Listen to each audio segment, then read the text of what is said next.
What's going on, y'all? Welcome back to another episode of The Jump.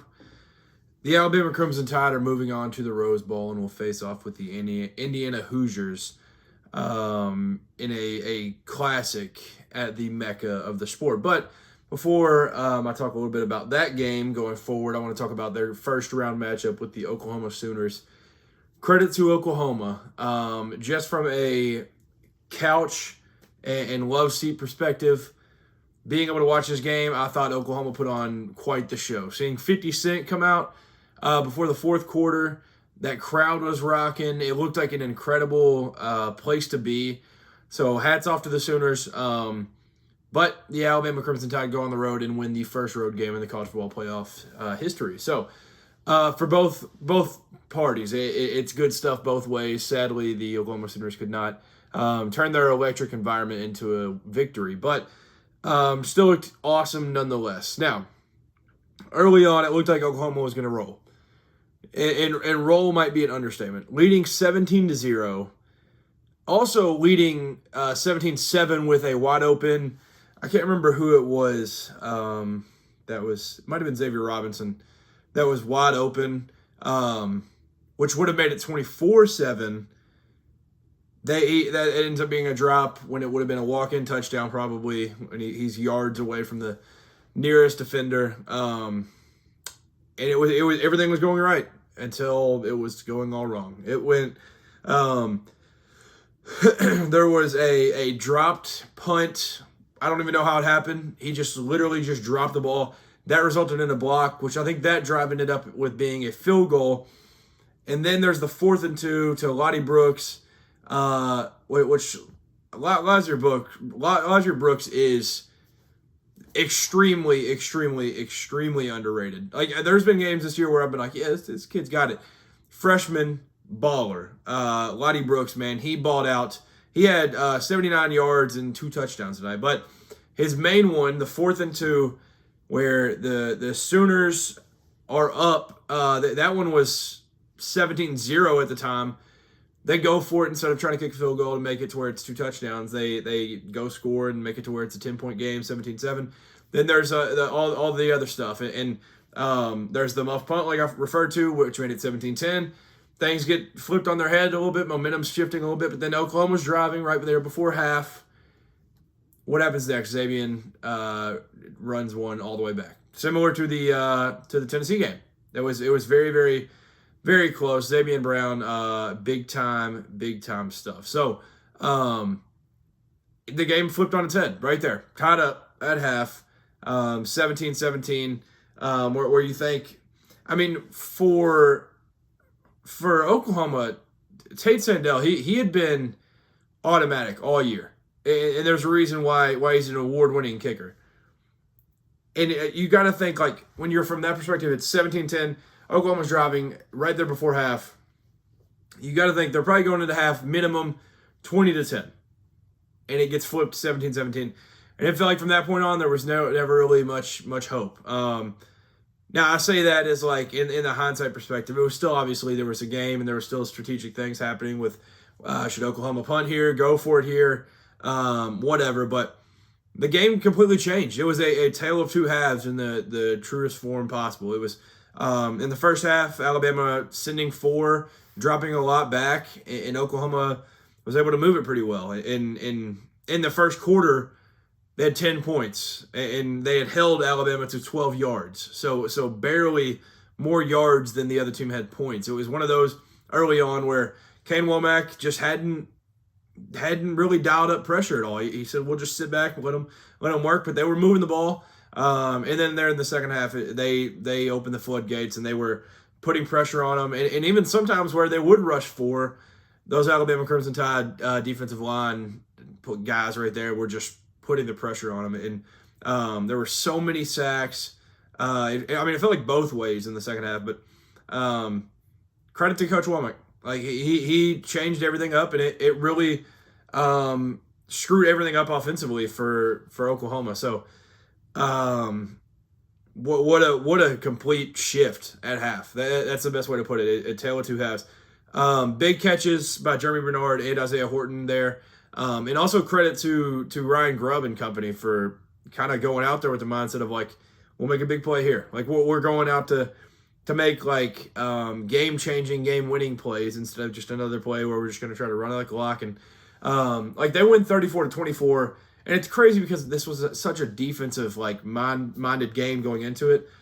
And maybe it's like just the two negatives make a positive. It's just like, all right, they're both really good at defense, so neither team's good at defense. Like they're just all going to go score. So, yeah, 34-24, and yeah, they never. I felt like they never like became like a coward or anything in any way with play calling at all. There were times where it was like, oh, well, maybe they could try to pass here. It felt like the entire time they made the smart play calls, smart decisions. So credit that Alabama coaching staff. And then the big players made big plays in big situations. And that was kind of the story of it. And I really do hate it for Oklahoma. Like many opportunities and the guys that you want to see balled out. As a neutral fan, seeing Deion Burks, Isaiah Sestania, John Mateer played well for a lot of it. Like, seeing all of this was awesome, and but it felt like that entire second half, it was just Alabama's game. There was no world. Literally, the only like thing I can really think of that ended up being like a flaw, which I mean there were plays here and there, but like the Jeremy Bernard when he was like on his knees and he dropped that ball and like went through his arms, like that was like, but that ended up with a holding that got them the first down anyway, so it didn't even really matter. Like there was. Everything was working offensively, except for the run game, which I'll mention here in a second, because they're gonna have to fix that. And I don't know if these minute amount of days is going to be enough to fix it, but I'll get to that in a minute. I do have a question though. Why in the world, especially in a playoff, like I have this take with everything with in the NBA playoffs, every team should never wear their city jerseys. They should always just wear their classics. The classic, like, that's how it should always be. But, like, last year with the Pacers, they're wearing those city with, like, the baby blue and the yellow. And, like, it just, I feel like it messes things up for history. Why in the world is Brent Venables wearing a black hoodie with just the Jordan logo? And I know it's not the first time he's done it, so I'm not, like, acting like I'm just oblivious to the whole situation. Like, I like the logo. I love all that. There is not a OU patch. There's no Oklahoma affiliation on the hoodie at all. Now he has the hat and everything, like, but why not have, like, if you're gonna have that on it, just like throw that on one chest and or on like one pec, and then throw the OU on the other side. Like, I don't understand what that was, but it was just annoying because they'd pan to him, and I'd be like, dude, like, if there's somebody that's not even really used to the sport, they're like, all right, who's this guy? Like, they don't even know that he's affiliated with the team or anything. But I digress. It was just kind of one of those things where I was like, all right, I'm just going to take note of this and bring it up on the podcast. But overall, a great year for both these teams. That's kind of what I want to do as a takeaway. Bringing in Ben Arbuckle and John Mateer is somewhat of a risk when you're Brent Venables. And going into a year that I think, like, frankly, he was on the hot seat a little bit. It was a little bit warm. He goes to Washington State and takes a gamble on this super, super young OC, this John Mateer, which John Mateer was never a risk. It was just kind of but you take a risk on getting a super, super young OC who's very, very new to the sport. I mean, he was at Western Kentucky 4 years ago. Like, he's new to it. But going to get him, and early on in the year, I was like, John Mateer's going to win Heisman. Like, there is nothing other than injuries that would stop him. Injuries stopped him, and he never ended up being quite the same player. But, I mean, tonight he threw for 307 and 15 rushing yards with a touchdown. Like, 3 total touchdowns. I think they definitely got their return out of John Mateer, and definitely, like, hats off on this year. I thought they were a lot of fun, won some big games, and obviously going 10-3, 10-2 regular season, keeping Brent Venables' job. Even though halfway through the year it was kind of getting to the point of like, all right, can we do this? Like the Texas point's a low point. Ole Miss, it was a battle.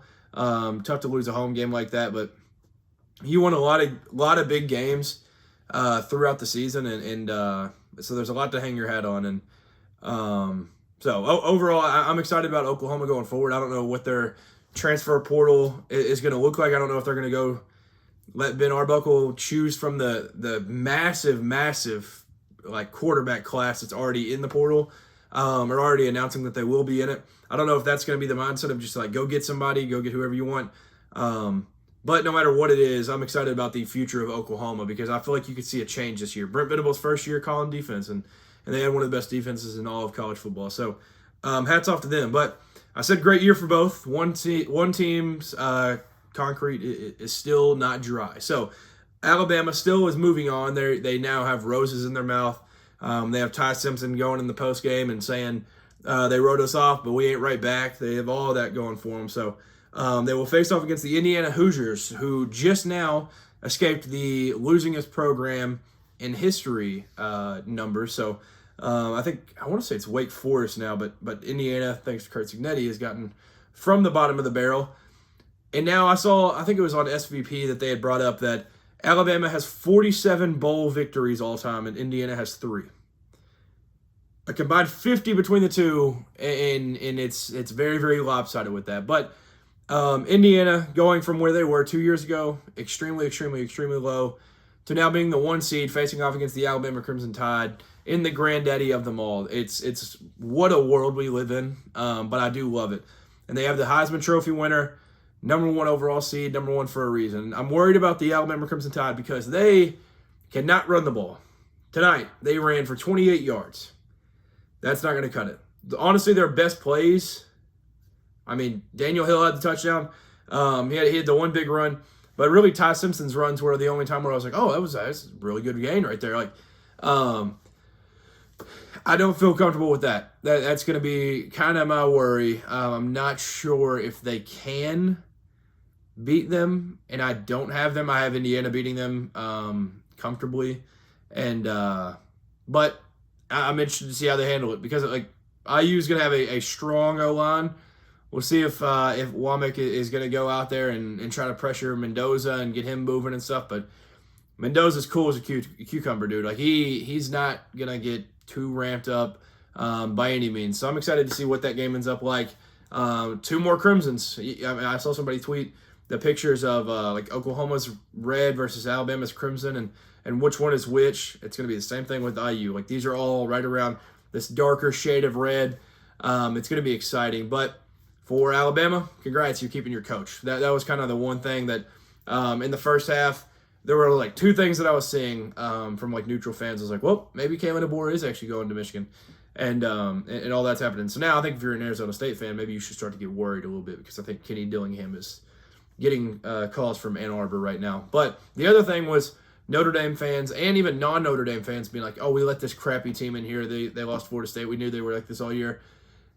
Little prematurely. Down 17-0. Obviously, a lot of people do think that that's probably going to be a loss. Even ESPN had it as, let's see, I'm trying to see what it got all the way up to. 89.1% chance of Oklahoma winning in the early second. So a lot of people thought, they were Oklahoma's going to win this game. This whole Alabama situation, they stole somebody's spot. They did all this, but no, we are here in the situation where it all flipped, and a lot of people on Twitter are probably getting old takes exposed used on them right now. So what a fun night! Like I said, Norman looked like it was rocking. First round game.